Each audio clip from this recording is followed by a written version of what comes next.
Mərkəzi Bankın bir müddət əvvəl kredit kartları ilə bağlı qüvvəyə minmiş qərarına əsasən borclanma məbləğlərinə limit qoyulub. Qaydanın əsas məqsədi isə borclanma risklərini azaltmaqdır. Lakin aylıq gəliri aşağı olan vətəndaş ikinci dəfə müraciət etdikdə limit artırıla bilir. Bəs bu zaman onun aylıq gəliri nəzərə alınırmı? Və bəzi bankların taksit kartı ilə bağlı dəyişiklik etməsi, eyni zamanda kəşbək faizlərini azaltmasının səbəbi nədir? Mütəxəssislərin fikirlərini öyrənmişik, izləyək.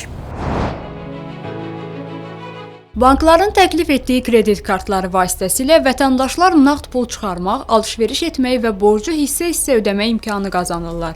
Amma vətəndaşlar vəsaiti vaxtında ödəyə bilmədikdə borcun üzərinə faizlər gəlir. Beləliklə məbləğ daha da böyüyür. Məhz bu amillər də nəzərə alınaraq bir müddət əvvəl Mərkəzi Bank qərar verdi və artıq vətəndaşa gəlirinin maksimum 5 misli qədər məbləğdə kredit limiti verilə bilər. Əslində bilirsiniz, bu qərarın verilməsi kütləvi şəkildə borclanmaya gedən əhalinin hardasa qorunmasına, eyni zamanda da bankların kifayət qədər aktivlərinin belə deyək də tam araşdırılmadan kredit xəttinə ayırmaqda və onun sonra geri qaytarılmasında problemlərin yaranması və o problemlərin həlli istiqamətində görəcək işlərdən azad edəcək. Beləliklə düşünürəm ki, əhalinin əsassız şəkildə borclanmasına əlbəttə ki, belə bir şərait yaradılacaqdır.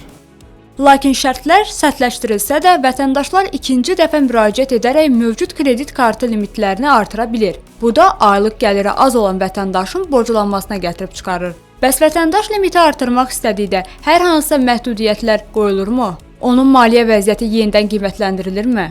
İlk öncədən gəlirlər nəzərə alınır və yoxlanılır ki, digər borclar varsa, ola bilər ki, hər hansısa BOK-dan götürülmüş, bank olmayan kredit təşkilatında götürən kreditdə nəzərə alınır, banklarda olan kreditdə bütün öhdəlikləri nəzərə alınır və ümumi olaraq yoxlanılır ki, ümumi gəlirdən müəyyən faizlərinin artıq aylıq ödənişi o faizi keçməsin və onunla bağlı vətəndaşlar gələcəkdə kreditlərin ödənişində əziyyət çəkməsinlər. Ona görə banklar bunu MKR sistemində hamısı yoxlayır və onun üzərində qərar verir.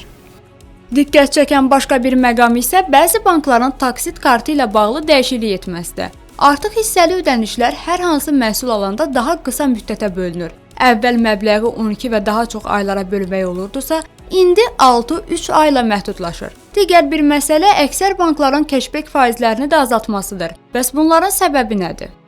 Bəzi banklar kampaniya eləmişlər, müştəri cəlb etmək üçün müəyyən taksit xidmətləri göstərirlər və güzəştli taksit olan məhsulları bazara çıxartmışdılar. İndi onların bəziləri vaxtı bitib, ona görə azalmalar orada müşahidə olunur. Müəyyən kampaniya aparılır, banklar bu kampaniya çərçivəsində yüksək kəşbək faizləri təklif eləyirlər. O kampaniya bitirəndən sonra artıq bu kəşbək faizləri azaldır.